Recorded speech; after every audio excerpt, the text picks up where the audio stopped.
Nuestro invitado de hoy es médico generalista a más de 28 años, es coordinador de extensión de la UAI y docente de algunas disciplinas de medicina. Un gusto, Ariel Blajos.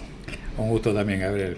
¿Dónde arrancó esta voluntad de estudiar medicina? Linda pregunta.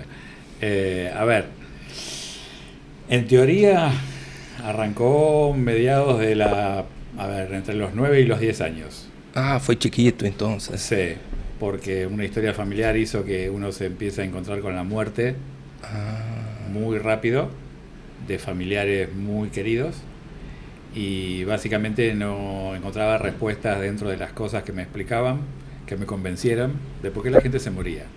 Ah, entonces usted quedó con una inquietud Y de esta pregunta. empezó de a poco la inquietud. Si bien con un compañero de primaria decíamos que íbamos a ser ingenieros químicos, no sé por qué, pero bueno, nos gustaba un poco esto del experimento y el estar haciendo cosas innovadoras. En realidad después empecé con el tema de empezar a tratar de elaborar un poco la palabra muerte, y alguna vez se me ocurrió, ya entre los 10 y los 11, digamos, empezar a jugar a que cada vez que me preguntaban qué vas a hacer cuando seas grande, yo le decía forense. Así que quería saber por qué la gente moría. Sí, aparte me entusiasmaba mucho el mirar a la cara a la gente y ver que de repente es como que miraban medio feo, como diciendo, pero eso es horrible. Y en realidad de alguna manera yo sentía como que me distinguía un poco en las respuestas, entonces me decía, bueno, a ver, vamos a ir preguntando y respondiendo esto. Entonces, che, ¿qué vas a hacer cuando seas grande? Forense. ¿Qué vas a hacer cuando seas grande? Forense. Pero bueno, básicamente después, a medida que fueron pasando los años y ya entrada a la secundaria, perdí gente muy, muy llegada, muy cercana a mí, gente que me marcaba mucho desde chico, y bueno, creo que en parte porque los extraño un montón, fue salirlos a buscar de alguna manera, y como puente encontré la medicina. Entonces, al contrario de mucha gente que tiene la medicina y che, quiero la medicina porque voy a salvar vida. No. Usted fue... Yo quería recuperar los que se habían ido. Sí. ¿O por qué la gente se va? Sí. Y era como mi gran pregunta. Obviamente una pregunta que hasta el día de hoy la sostengo, digamos. No sé. Hasta hoy te sostiene. Desde los 9 años de edad hasta Tal hoy. cual. Sí. Si vos me decís, a ver, ¿por qué la gente muere? Bueno, yo creo que hay muchas historias para responder y muchas formas de responderlo. Entonces, básicamente, nada. Sí, fue iniciar esto como una especie de pregunta. Sí, y muy filosófica también, y muy allá de... Ya arrancamos de chicos fuera del molde. Sí. Pero bueno, llevó a eso, sí, a investigarlo, a irlo haciendo cada vez como más cuerpo. Y bueno, cuando llegó la época de... Yo iba acá en Rosario a una secundaria que tenías ya legalizado el pasaje a la universidad sin ningún tipo de trámites de exámenes ni de cursillos, porque se consideraba que la secundaria que yo cursaba te habilitaba para hacer la carrera de Ciencias Económicas de una forma directa, porque el programa era muy parecido.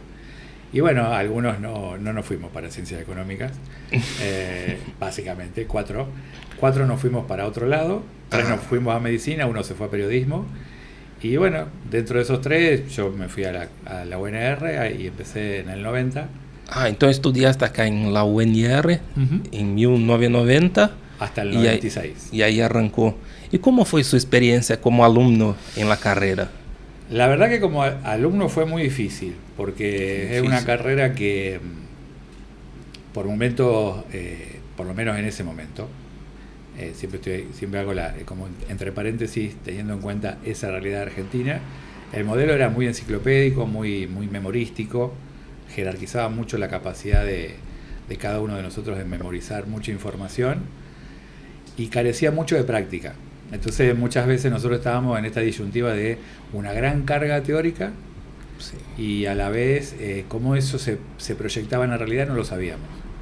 Entonces pasábamos mucho tiempo, muchos años, usando una gran carga de vida para aprender un montón de cosas de memoria y que en teoría tenían un justificativo que tampoco terminábamos de entender el por qué tenían un justificativo, y entonces planteaba siempre este problema de decir, bueno, alguna vez nos servirá.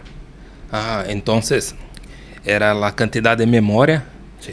Probablemente esta época la internet no era tan popular como No, hoy. no Ponerlo había. que los celulares no tenían internet. No había. Entonces eran muchos libros, Exactamente. apuntes y Bueno, dependíamos mucho de fotocopias, apuntes, manuales que tratasen de resumir libros como Farrera, libros como Goodman y Gilman, libros como el mismo el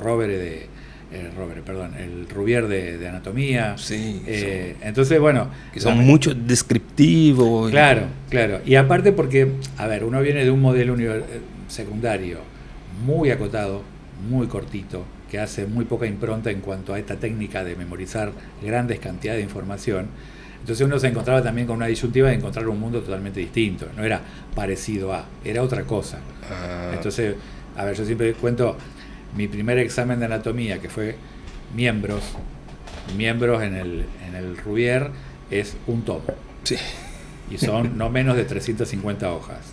Más ahora que le agregó toda la parte de anatomía funcional. Entonces, yo me encontraba 1 de marzo con un tomo de 350 hojas para rendirlo el 1 de abril. Era mensual. Nosotros teníamos parciales cada mes y medio. Entonces, estudiar miembros en un mes o mes y una semana, viniendo de una secundaria que a lo sumo estudiábamos, no sé, 10 hojas, 15, 20. Sí. Cuando te dicen 350 hojas, lo único que queríamos era pedir que duraran 100 años las materias, porque si no nos llevaba una vida. Entonces, bueno, nada, fue todo un choque y yo siempre agradezco de que desde chico tuve muy buena memoria, entonces para mí memorizar era una cuestión muy, hasta como divertida, entre comillas, porque lo hacía desde chico, entonces no me costaba. El tema es que sí me problematizaba el hecho del ¿para qué tanto? O sea, ¿qué es todo esto con tanto detalle que yo voy a después usar? Bueno, nada, los primeros años era todo memoria, entonces hasta que llegamos a tercero y nos tocó el primer paciente, recién ahí empezamos a entender un poco por qué tanto conocimiento previo, y hasta ahí nomás, tampoco fue tanto. Semiología, digamos que fue la materia en tercero que nos pone por primera vez delante de una persona, para mí fue grandioso en el hecho de, por lo menos entendí ahora mi rol. Y así las prácticas que te ayudaron a concretizar o por qué tanta teoría, ponerlo así. Mira, las prácticas me ayudaron mucho a ir en contra de la medicina. ¿Y por qué lo dices? Porque la medicina en su momento, o por lo menos cuando se enseña muy protocolar. Cuestión que yo, la verdad que a mí si hay algo que me molesta mucho son los protocolos que no se pueden volver a repensar o que no se pueden readaptar. Cuando la rigidez se arma como un dogma, es muy difícil que no me dé gana de romper ese dogma. Porque no creo que la vida sea tan fácil de poner entre 90 grados y que todos pasemos por el mismo lugar y que a todos nos va a pasar lo mismo y todos vamos a responder de la misma manera. Y después, por otro lado, porque si la medicina reconoce que cada persona construye su enfermedad desde una historia, negar esa historia y hacerlo tan rígido es olvidarse por lo menos la mitad del paciente. Sí. Entonces, yo no niego que hay procedimientos que uno tiene que aprender, que no es lo mismo hacerlo de una manera que de otra, pero eso es muy distinto a formatearle la cabeza a un paciente que responda siempre de la misma manera. Entonces, me parece que ahí es donde la medicina, en ese momento a mí me empezó a generar muchas preguntas, porque había mucho formato que después en la vida real no pasaba. El paciente no respondía como el libro. El paciente no contaba como lo cuenta el libro. El paciente no tenía la secuencia del libro en su cuadro clínico. Tenía su cuadro clínico. Y era algo distinto. Que era totalmente distinto y que era muy propio de cada persona. O sea, yo veía, atendía a una persona, ejemplo, no sé, con un problema pulmonar, y otra persona con el mismo problema pulmonar me contaba otra historia distinta. La gente no llega hablando, mira doctor, tengo una neumonía. Exactamente, claro, tengo una disnea grado 2 que según el índice de Apache en terapia me convendría tener oxigenoterapia permanente. Eso no te lo dice nadie, ni siquiera un terapista en terapia, siendo paciente. Porque el terapista cuando sea paciente lo que te va a preguntar es, che, ¿cuándo me mejoro? Entonces digo, ahí es cuando la medicina perdía un poco en esta tecnocracia el llegar desde la parte humana. Entonces, eso fue lo que primero le encontré de negativo. Que también se había reflejado en la forma de cursar, ¿eh? O sea, nosotros éramos un legajo caminando. Y ponelo, de estos 6 años que dura la carrera y todo eso, ¿algún momento tuviste algún conflicto y habló, mira, es totalmente distinto de que tenía imaginado de inicio y quiero dejar la carrera? Está muy estresante estudiar, como vos hablaste, son 350 páginas en un mes, fuera las otras asignaturas que va corriendo todo junto.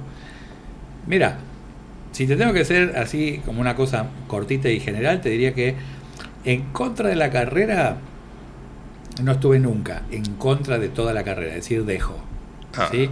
Si alguna vez sentí la sensación de decir, bueno, dejo, esto no es lo mío, no, al contrario, lo que me daba la sensación era que había otras formas, que se podía hacer de otra manera, como mucho más práctica y como mucho más humana, con lo mismo, pero como que se había de alguna manera ayornado la formación a darlo siempre de una misma manera y no había, a veces no había posibilidad de discutir. Yo decía, yo no tengo problema en aprender cosas que lamentablemente es parte de una carrera, porque todas las carreras tienen sus cuestiones sí o sí constitutivas, estructurales, o sea, que vos con ingeniería es lo mismo, o sea, hay cosas que sí o sí tenés que aprender y principios de la ingeniería que sí o sí hay que aprender. Ahora, ¿cómo aplicás eso a la hora de llevarlo a la práctica? Me parece que también ahí la medicina se puede relajar un poco en lo formativo y permitir que se entiendan que va a haber distintos escenarios, que ningún escenario va a ser siempre el mismo, que nunca vamos a encontrar al mismo paciente de la misma manera, en el mismo momento, de la misma forma que lo vimos hoy. Mañana va a ser otra persona, así sea el mismo que está acostado en la cama 9 de la habitación 60 del hospital fulano. Mañana va a ser otro, porque va a tener una historia en este día que lo va a moldear de una manera. Entonces digo, habilitar esa capacidad de plasticidad en la cabeza es lo que le critiqué a la carrera desde que yo empecé las prácticas. Que yo me quedaba siempre con esta sensación de decir, se puede hacer de otra manera. Y el resultado llegás a lo mismo y a veces llegás a un mejor resultado. Porque yo lo que veía era como que se estandarizaba una forma de ser. Entonces vos la única forma que era aplicar como esta mnemotecnia y punto. Y punto. Si el paciente participa o no participa, lo traes más o lo sacás menos. Pero no pasa por otro lado. En cambio yo decía, ¿qué pasa si yo le pregunto al paciente otra cosa o me contesta algo que no estaba dentro de este guión? ¿Hasta dónde me puedo mover? Entonces a veces se ponían estos silencios en los docentes donde decía, no, pero vos tenés que hacer esto. Yo decía, bueno, pero el paciente no lo quiere hacer, ¿qué hacemos? Yo lo primero que hice, o sea, yo siempre cuento la misma anécdota, yo desde el primer día que me tocó mi primer paciente, ya me había equivocado. O sea, yo sí algo que aprendí en medicina es que para mí el error fue formativo, porque yo me equivoqué desde el primer día. Digo, me equivoqué y hasta lo hice voluntario después, ya era un error disfrute, ya era un disfrute de equivocarme.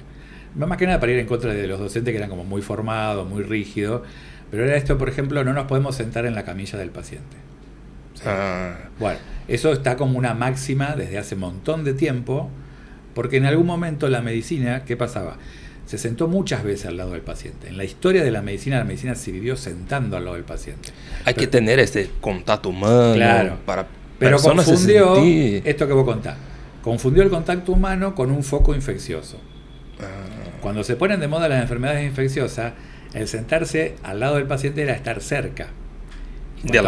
Cuanto más cerca estaba, era más fácil contagiarse. Entonces empezó esta distancia a ser de alguna manera protocolizada. O sea, hay que ponerlo adentro de un protocolo en donde sostengamos la distancia porque de esa manera nos protegemos nosotros. Pero ahí me parece que nos olvidamos de incluir al paciente y el paciente empezó a quedar como un objeto y no un sujeto. Sí, entonces, totalmente de acuerdo. Ese sufrimiento, viste, quedaba como un poco, bueno, pero eso es lo que le toca a usted. A mí me toca el objeto paciente, no el sujeto paciente. Me parece que ahí la medicina se quedó haciendo agua y se olvidó que lo constitutivo de la medicina fue también incluirlo a la persona, porque tanto y en cuanto vos incluyas a la persona se siente más tenida en cuenta, protagoniza mucho más el tratamiento, seguro mejora antes, Sí. seguro mejora antes, y va a empezar a usar herramientas con vos que de otra manera no usaría. Confiarte cosas, contarte otro tipo de situaciones, asociar otro tipo de situaciones que tal vez le hayan ayudado a enfermar. Entonces, bueno. Y aparte, la relación médico-paciente te acerca más. Ah, sí, cambia y, totalmente. y el paciente te genera menos estrés, Sí. libera menos cortisol y el No, tratamiento va seguro. mucho más rápido. Es más, y vos, como docente, como médico, con menos cortisol, sos más lúcido para pensar diagnósticos diferenciales. Sí, totalmente de Con acuerdo. mucho cortisol, pensás solamente el que lo mata, el diagnóstico que lo mata, todo lo demás no lo pensás. Entonces, si hay algo que yo muchas veces fui en contra de esta formalidad de las distancias, es como la pulcritud del guardapolvo, yo digo, ¿no? Sí. O sea, hay que llevar el guardapolvo blanco, impecable, bueno, pero eso era una forma de mostrar quién está limpio, quién está sucio. Yo digo, son idiomas que lamentablemente a veces no caen del todo bien. El paciente ya sabe que nosotros estamos en otro rol. Sí. La persona que se siente enferma se reconoce en otra situación, y cuando sale a pedir ayuda, quien venga a ayudarla está en otro rol. Eso también lo sabe la persona. No hace falta que tengamos un guardapolvo planchado de color blanco impecable. La gente quiere sanar. Exactamente, y ya te pone en ese otro rol. Es quien me viene a ayudar. De alguna manera la medicina, la parte esta de el arte de curar viene de cuidar, y cuidar Sí. viene de acompañar, no de solucionar el problema. Entonces justamente nosotros somos cuidadores, acompañantes, no somos los que curamos. Eso siempre se lo trato de inculcar a los chicos cuando estamos en clase, decir, nosotros no curamos, nosotros solamente somos una herramienta Sí. en la vida de la persona. Nos usan un ratito para solucionar o intentar solucionar algo, a veces no sale y a veces no, y es parte de la vida que no salga, y está bien. Es eso, una herramienta a veces te sirve, o una tijera a veces te sirve, a veces no te sirve, y no por eso deja de ser tijera. Sí, Entonces exactamente. nosotros no perdemos la funcionalidad porque no resolvimos el problema. Nosotros vamos a estar en un momento de esa vida y a veces solucionamos el problema, a veces no solucionamos, a veces hasta la embarramos. Pero bueno, Sí. eso es otro tema. Son muchas historias también, son un montón Sí. de años de experiencia. ¿Y cuándo surgió esta parte de ser, mira, me terminé la facultad, estoy laburando y quiero ser docente? Porque vi muchas cosas que me dejó inquietudes y que lo puedo transmitir a mis alumnos, que lo podemos tener una otra mirada para aprendizaje, para la medicina. Mira, cuando yo cursaba, normalmente charlábamos, siempre teníamos como un bar de referencia, que nos juntábamos post clase y pre clase, y siempre hacíamos como la evaluación de cómo nos fue en la clase. Entonces, qué le vimos al profesor, qué no le vimos. Che, estaría bueno que pasara. Esto tal como cosa. alumno. Esto como alumno. Sí. Entonces, yo tenía un grupo de compañeros, éramos más o menos unos 8 o 9, que desde que arrancamos la carrera hasta que la terminamos tuvimos los 8 o 9 derecho, ¿no? Los 6 años seguidos. Entonces llegó un punto que prácticamente nos mirábamos a la cara sin hablar, ya sabíamos qué quería el otro, qué pensaba el otro. Sobre eso también hicimos así una suerte de análisis de cómo nos iban las clases, por qué nos gustaba esta clase, por qué no nos gustaba esta, qué tenía bueno esta, qué no tenía bueno esta. Y yo en algún momento siempre me había armado como una muletilla: cuando a mí me toque, al que le toque conmigo no va a sufrir lo que sufrí yo. Porque en muchas cosas, en muchas de las prácticas y cursadas, lamentablemente, yo no siempre digo que es consciente, pero a veces inconscientemente el maltrato está. Hay mucha gente que, por más que le pone muy buena onda o mucha energía para dar la clase, tiene respuestas desacertadas, tiene comentarios desacertados, tiene momentos de actitudes desacertadas que a nosotros como alumnos nos marcan y nos generan a veces como el preguntarnos: ¿esto va a ser así siempre? ¿Esto es ser médico? ¿Ser médico incluye estas cosas que pasaron hoy que no me gustaron? Entonces, bueno, como yo en ese momento como estudiante no las podía responder, yo decía, bueno, si en algún momento me tocara ser docente, no quiero que pasen por esto, porque a mí me pasó y no me gustó. Y me trataron mal, y esto que yo te decía, el primer día que me senté en la camilla con un paciente, me agarró el jefe de la cátedra, me llevó delante de 40 personas y me denigró. Durante 15 minutos me denigró. Y yo siempre me preguntaba, ¿esto realmente va a ser que los que están escuchando sean mejores personas y me va a hacer mejor persona a mí, o es una situación violenta que no tendría que vivir nadie? Bueno, mi respuesta personal era, esto no se justifica para nadie. Si vos realmente querías corregir algo mío, llévame a un costado, hablame a mí solo, al resto no tiene por qué enterarse, porque de última es un problema mío, no es un problema del curso. Y que el curso vea cómo maltratan a alguien tampoco es bueno, porque a la larga también fomenta esta repetición de situaciones. Entonces muchos chicos pueden tomar como que hacer eso está bien. Y yo después lo he visto con colegas míos, una vez que se recibieron, que lo hacen y lo disfrutan. Como que es parte. Pero claro, yo decía, está bien, si durante 6 años te fueron armando la cabeza que denigrar a alguien adelante de un grupo está el correcto. Es correcto, ¿por qué vos lo vas a poner a discernir como otra cosa si te lo enseñaron que era correcto? Bueno, para mí era incorrecto desde el vamos. Entonces, cuando estas cosas empezaron a pasar, yo decía, bueno, cuando me toque.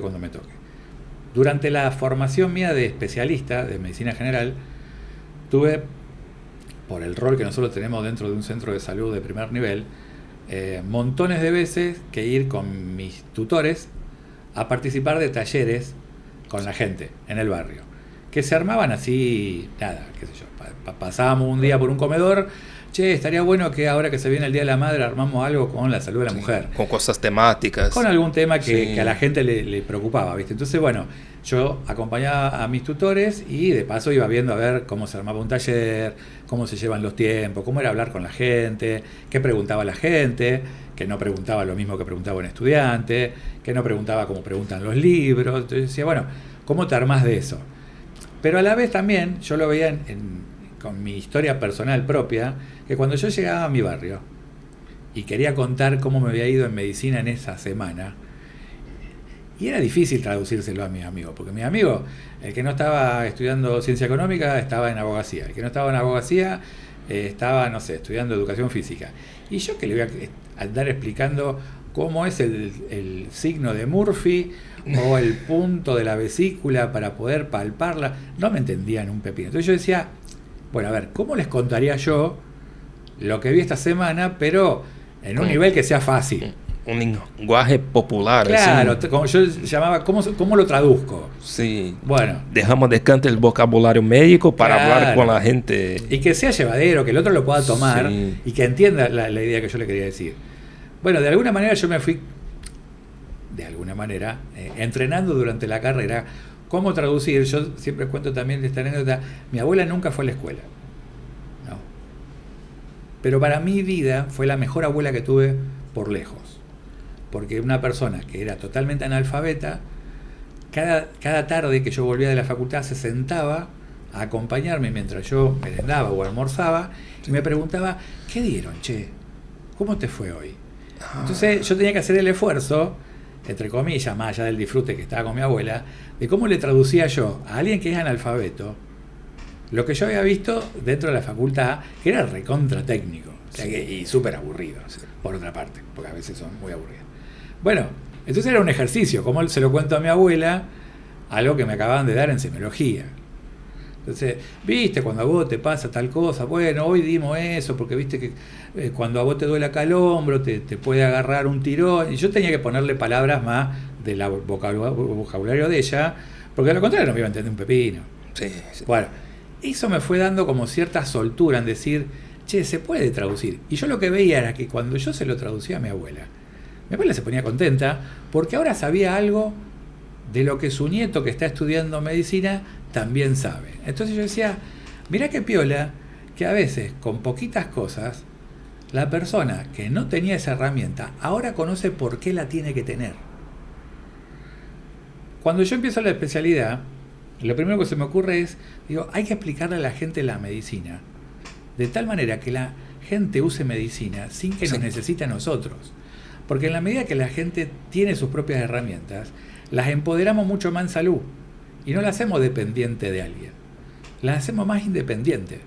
La hacemos más libre. Que elija. Que si de últimamente quiere hacer la consulta, que la haga. Pero que tenga herramientas para hacer algo en la previa. Que no se quede, che, mi nene está así, bueno, lo llevo al médico, ¿viste? Porque yo no sé qué hacer. Yo digo, como madre no sabe qué hacer. Como abuela no sabe qué hacer. Como padre no te sale nada para hacer. Claro que te sale. ¿Por qué necesitas tener la habilitación de un universitario para poder ser padre? Sí, totalmente. Y aparte esto es como una medicina del día a día. Claro. Que la gente lo puede ponerlo. Si tengo una temperatura de un niño de 39 grados a una madrugada, la gente no va a se desesperar, llamar el médico y todo eso. Tal cual. Ese es el objetivo. Entonces que vos digas, a ver, yo no le voy a estar enseñando a mi abuela la técnica de la cesárea. Ah, obvio. ¿Sí? Sí. Pero, a ver, che, si te duele el hombro, ¿qué puede hacer? Si te golpeaste la rodilla, ¿qué puede hacer? Digo, mínimas cosas que a veces parecen para nosotros minúsculas y para la gente un montón, porque es el día a día. Y a veces ese día a día evita que gasten tiempo que podrían haber usado para ir a trabajar y tener un mango más para poder darle de comer a los pibes, para quedarse y llevarlo a la plaza, o para, no sé, o para ir a ver una película. Digo, de última, que elija el tiempo en lo que quiera. Y esta es la promoción de la salud, ¿no? Bueno, eso sería, un poco eso.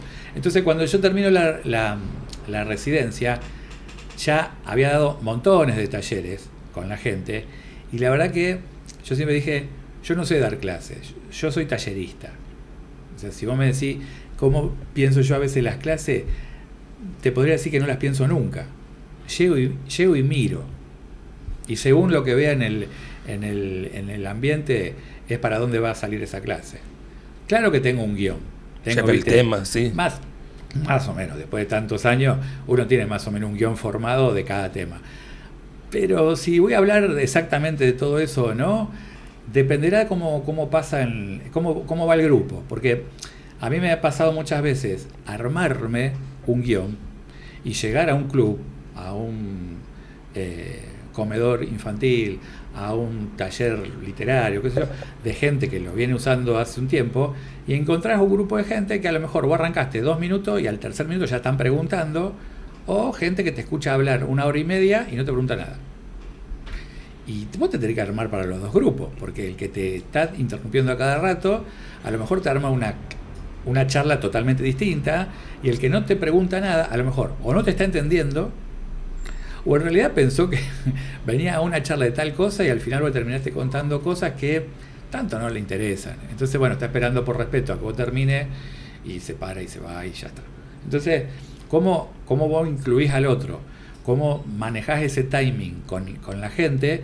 Yo lo aprendí en la residencia con la misma gente. O sea, no hay forma de aprenderlo si no lo haces. Sí, hay que practicar y entrenar. Yo tuve la muy buena suerte y a la vez la mala suerte, claro, que una vez teníamos que ir a dar un taller con un tutor mío y se enfermó. Entonces me avisa, mirá, andá vos a ver qué cuenta la gente, porque yo no puedo ir porque tengo tal o cual cuestión. Y yo en el camino decía, ¿y qué digo? O sea, ahora cuando llegue la gente me va a mirar y decir, pero nosotros estábamos esperando que venga aquello Gabriel, no que venga vos. Vos venías con Gabriel, pero estábamos esperando a Gabriel. Y no llegó Gabriel, y llegó Ariel. Entonces, nada, se me ocurrió, siempre cuento la misma anécdota, se me ocurrió preguntarle, porque era un grupo de mamás, supuestamente la reunión iba a ser sobre diarrea infantil, porque ahora que viene, nosotros en este momento que estamos en primavera, digamos, ahora que se viene el verano, son mucho más frecuentes las diarreas infantiles por montones de causas. Bueno, justamente íbamos a hablar un taller sobre eso, qué hacer con los chicos cuando tengan diarrea, que esto que lo otro, pero bueno, se me enfermó el que iba a dar la clase y yo en el camino, lo único que se me ocurrió es que cuando llegué al taller dije, ¿por qué está bueno tener fiebre? Y es lo único que pregunté. Tuvimos 2 horas y cuarto hablando. Mira. Primero porque... Como interacción de Claro, la primero gente. porque las mamás no consideraban que era bueno tener fiebre. Y entonces yo a propósito armé la pregunta un poco así irónica, de decir por qué está bueno, porque normalmente reciben de la parte médica, no, la fiebre hay que tratarla, que yo, en realidad la fiebre no hay que tratarla, se trata simplemente si está incómodo el chico, pero hay chicos con 38 grados que están andando en bicicleta de lo más bien, y no por eso hay que internarlos, ni tampoco la persecuta que muchas veces hacen la mamá con que, y si le agarra una convulsión, hay chicos que con 36,8 hacen una convulsión y otros que con 41,5 hacen una convulsión, o sea, no hay forma de saber cuándo un chico va a convulsionar. Hay que controlar y... Hay que controlar, y si le agarra una convulsión, tirarlo en el piso, evitar que se golpee, esperar que pase, se le da el jarabe para la fiebre o el inyectable, lo que sea más conveniente, termina la historia. Entonces, nada, yo siempre arranqué con esto de por qué está bueno tener fiebre, cuando la primera mamá me dice, no, pero no está bueno. ¿Y por qué no está bueno? Bueno, ya está. Y ahí se rompió.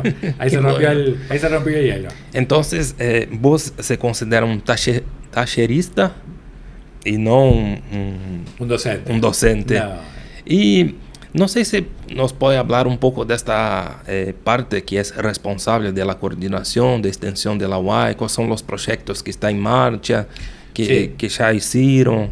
Mira, el año pasado, supuestamente, 3 alumnos de una materia me vienen a invitar porque me decían, mira, nosotros en Brasil somos voluntarios y veníamos haciendo voluntariado por nuestra cuenta, ¿podemos armar algo acá?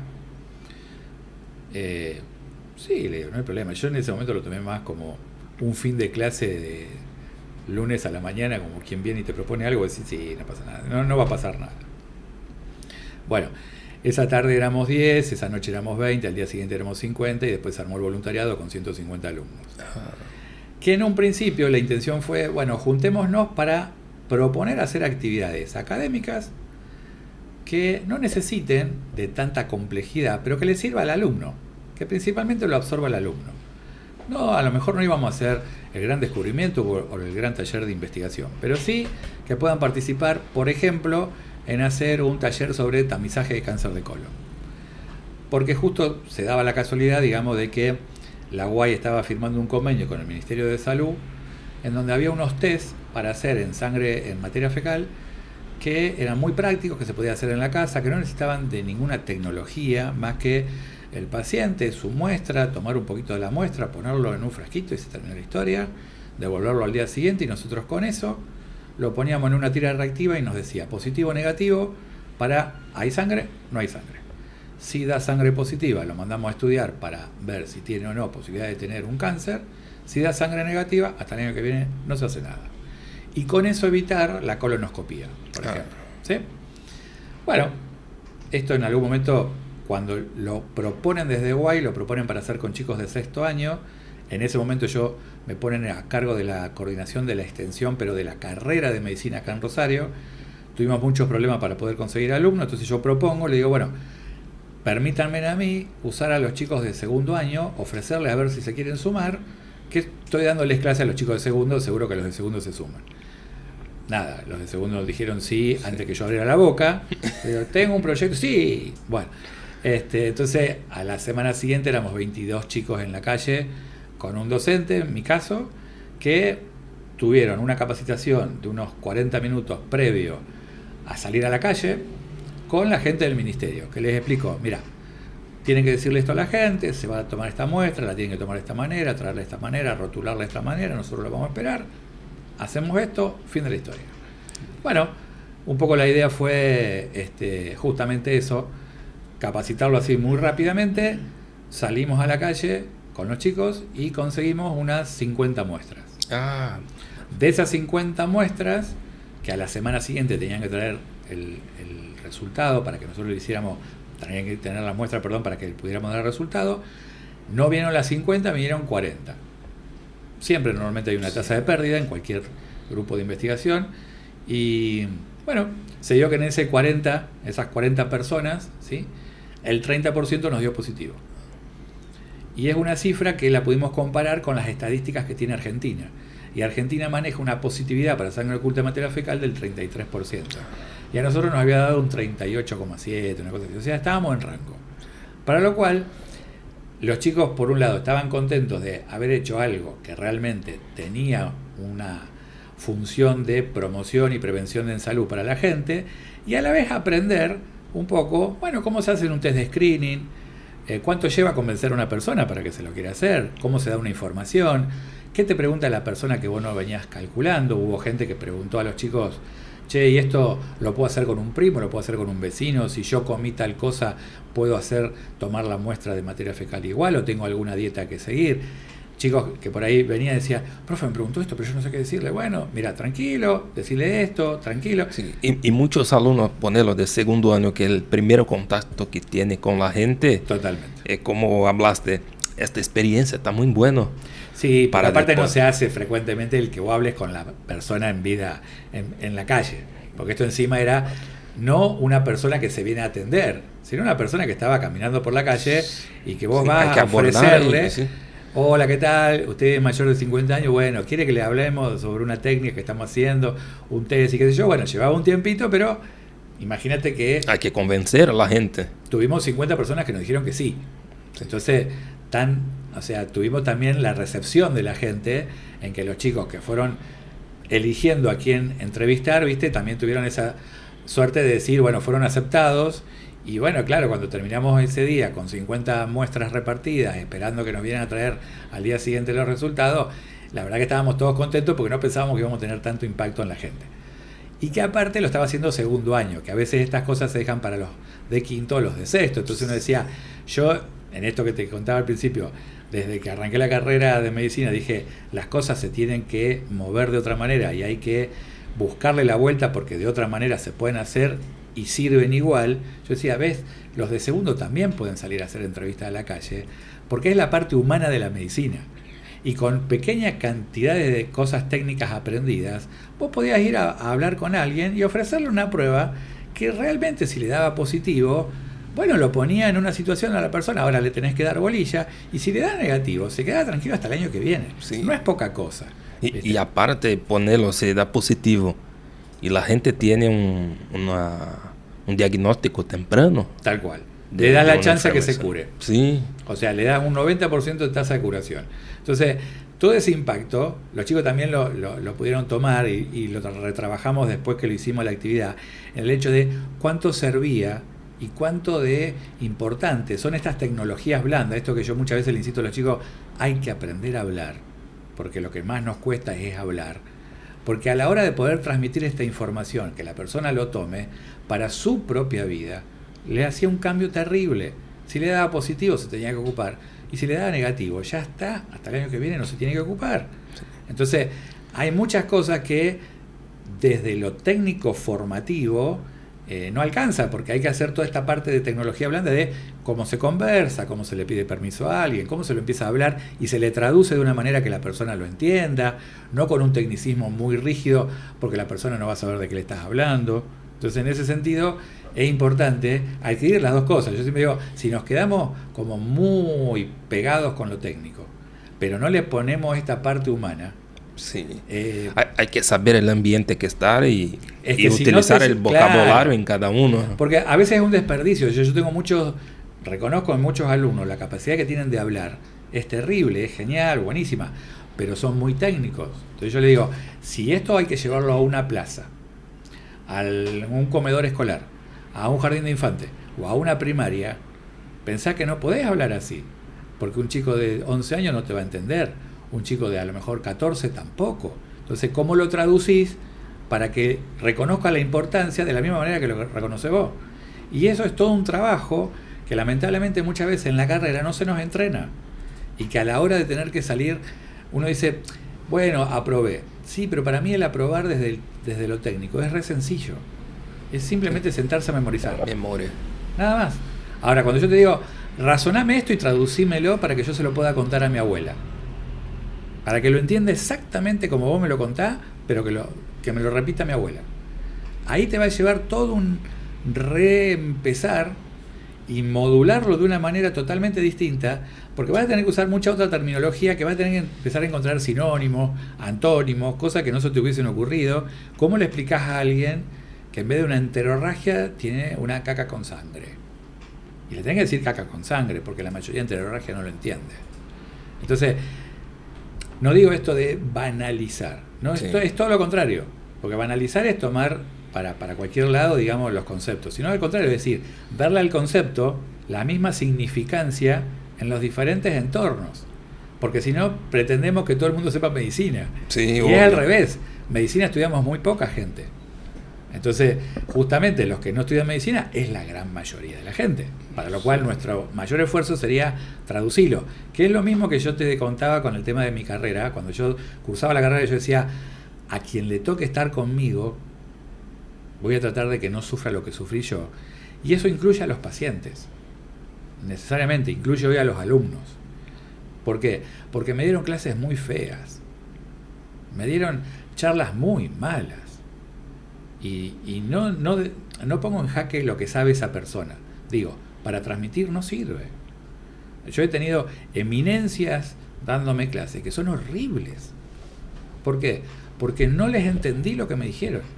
Entonces no puedo aprovechar toda su sapiencia. Si no me lo sabe traducir a mi idioma, no lo puedo aprovechar. Entonces, por más que el tipo tenga, o la persona tenga, montones de honores, está bien, yo no lo pongo en jaque. Yo digo, pero traducímelo para que yo lo pueda disfrutar de la misma manera que te toca a vos. Entonces de esa manera ya somos dos los que sabemos la información. Si no, queda siempre en uno solo. Y no se vuelve un diálogo, es un monólogo. Entonces yo lo que reniego muchas veces en la carrera hoy es que hay mucho monologuista. Sí. Y que a la hora de preguntarle a los chicos qué opinan, no se bancan tampoco la opinión. Entonces terminan legalizando el monólogo de nuevo. O sea, se hablan como democráticos cuando en realidad terminan, cuando vos vas a responder algo que ellos no querían que vos respondas, no, bueno, ya está.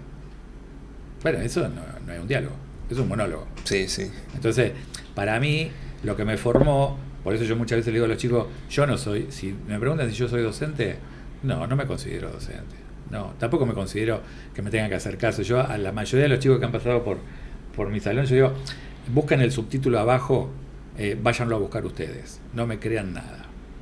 Primero porque no soy la verdad de nadie, solamente doy una opinión mía de alguien que pasó y pasa por una carrera y por una actividad, y es mi forma de verlo, ya está, es eso solo, ni siquiera es lo que debe estar pasando, sí. Es lo que vi yo de eso. Y consulto así, cuando tenía estas clases feas, estas cosas que te dejaba aburrido, ¿dónde recorría? ¿A la familia, amigos, psicólogo? Al bar con mis amigos. ¿A dónde? Al bar. Al bar con mis amigos. Sí. Mi apoyatura fueron estas 8 o 9 personas que para mí fueron como una segunda familia. Sí. Después tuve la suerte que en los últimos 2 años de mi carrera conocí a 2 psicoanalistas que eran los padres de una novia que tuve, de una pareja que tuve, y con ellos hablé. Yo creo que hice más terapia con ellos que con la terapia que hice después, porque estuve, no sé, alrededor de 5 años con ellos y me permitió, bueno, encontrar montones de ideas y de abrir la cabeza a mucho más de lo que yo ya venía un poco contradiciéndome con la carrera. Bueno, nada, con esto me dieron mucha más seguridad en algunas cuestiones, me permitieron mirar diferente algunas cuestiones que en medicina se tornan a veces como muy, muy dogmáticas, como que son así o son así. Y la verdad que por suerte me enteré que no lo eran, y que fueran de otra manera no era ir en contra, era una alternativa. Entonces me parece que si la medicina usara más alternativas, no boicotearía tanto a las medicinas alternativas. Se daría cuenta que también es una alternativa. Muy bueno. Usted que está mirando nosotros acá y a veces estudiante de medicina y está ahí, no sabe o cuán difícil es la carrera, o que ya está estudiando pero pasa por dificultad, el consejo que dio acá el doctor Ariel es muy bueno. Hay que apoyar en alguien que sea amigo, familia, y seguir adelante, porque ponerlo, hoy está formado, labura y tiene todo, pero fue difícil su carrera también, ¿no? Sí. Y ya lo contó acá nosotros. Entonces, se apoye, buscarlo ayuda con alguien y seguirlo adelante. Sí, para mí fue estructural. Sí. El grupo de amigos, ya te digo, es más, muchas veces fue el gran colchón, el gran abrazo. Sí, que no, que uno muy esperaba salir para ir al bar a decir, me siento para el diablo, y era saber que iban a estar. Es más, cuando yo rindo mi última materia, mis amigos, estos mismos secuaces que estaban en el bar, jamás me contaron que se habían puesto de acuerdo para irme a esperar. Y yo pensé que iba a rendir solo. Entonces cuando termino de rendir mi última materia y el médico que me estaba tomando me dice, bueno, colega, lo felicito, espéreme que ahora le pasamos la nota, yo pensé que salía a un pasillo a esperar la nota, nada más. Y me aparecieron 5 caras que me cambiaron la vida. Ay, qué bueno. Entonces nada, cuando aparecieron ellos, que encima aparecieron uno arriba del otro, aparecieron los dibujitos que miraban de costado, al final de un pasillo, me cambiaron la vida. No, Dije, ya obvio, está, obvio. son ellos. Entonces nada. Es más, me vine, yo rendí en Baigorria mi última materia, y me vine desde Baigorria hasta mi casa, que es en Villa Gobernador Galvez, en el otro lado de Baigorria, queda en el norte de Rosario, Villa Gobernador Galvez queda en el sur de Rosario. Crucé todo Rosario sentado en un colectivo lleno de huevo y harina, con mi pelo blanco y mi guardapolvo todo pegoteado de amarillo, sentadito así, muy, muy coqueto, desde Baigorria hasta mi casa, que era 1 hora y media de viaje. Era el hazme reír de toda la gente que fue subiendo, porque me iban mirando así como de costadito y como que le llamaba la atención ver a alguien con un poco de arroz y un poco de polenta, con un poco de huevo y un poco de harina también en la cara y las cejas blancas y bueno, nada, todo manchado, pero yo venía así. Y por dentro recontento. Nada, sí. Yo venía feliz, pero aparte, porque era un poco como decir, los estoy llevando a mis amigos en este huevo, en esta harina y en esta tela manchada. Bueno, acá están mis amigos. Entonces yo no iba solo en ese colectivo, éramos 6. Entonces bueno, para mí era un orgullo. Además me bajé del colectivo a 2 cuadras de mi casa y volví caminando 2 cuadras también por el barrio, cuestión que todo el mundo me iba cruzando, como que me miraban así medio raro, como diciendo, ¿qué te pasó? ¿Qué sé yo? No, estuve rindiendo. Ay, ¿te fue bien? Sí, me fue bien. Bueno, hasta que llegué a mi casa, bueno, y ahí se armó todo los gritos y los festejos, pero sí, me fui con mis amigos desde Baigorria hasta mi casa en pleno cuerpo. Excelente. Sí. Bueno, estamos llegando al final de nuestra charla. Si está mirando nosotros ahí, deja ahí me gusta y ponerle un comentario para ver qué le pareció esta charla. Quería que vos dejase un mensaje final. Ajá. Para su cámara acá, que para algún alumno que está mirando, que piensa en hacer medicina, o la gente que está haciendo y piensa en dejar la carrera, porque es difícil, hay dificultad, que sea por memoria, por el financiero o cualquier otro motivo, ¿qué dejaría para ellos seguir adelante? Bien, lo que les recomendaría más que nada es que nunca pongan su vida por delante de un parcial, de una nota, de un curso o de una carrera. La vida es muchísimo más importante, está siempre primero, antes que cualquier otra cosa. Los amigos, la familia, la historia, nuestra cultura está siempre adelante, por sobre todo. No pasa nada tardar 6 meses más. Yo hoy le comentaba a un compañero de ustedes, yo terminé en diciembre y me recibí en octubre del año siguiente. Me dieron el mismo carnet que el que se recibió en diciembre con la última materia. Los dos somos médicos, Javier es un gran amigo, no se nota que nos llevamos 6 meses de distancia. Los dos trabajamos de médico, él era anestesista, yo soy médico de familia. No valió la pena nunca la vida por un parcial ni por una carrera. Valen mucho. ¿Cuesta? Sí, cuesta. ¿Se puede hacer en diferentes tiempos? También. ¿Vale la pena a veces esperar para juntar ganas y tener mejores recursos? Seguro. ¿Vale la pena perder a veces 1 año o 2? Sí, van a vivir 90, no jodan. Ya está. 6 meses no pasa nada en la vida de cualquiera, de nadie. Y nadie está por debajo de una carrera. Nadie. Así que, nada, no pierdan nunca la confianza en ustedes, así sea bajarse del camino y elegir otro. ¿Vale la pena siempre intentarlo? Siempre. Aunque nos equivoquemos, ya está, no pasa nada. Yo les podría contar montones que no vienen al caso, pero montones de equivocaciones. Aprendí desde el primer día que me senté al lado de un paciente y me dijeron, no se puede sentar. Me dieron el carné igual. Les mando un abrazo. Muy bueno el mensaje y nos vemos hasta la próxima.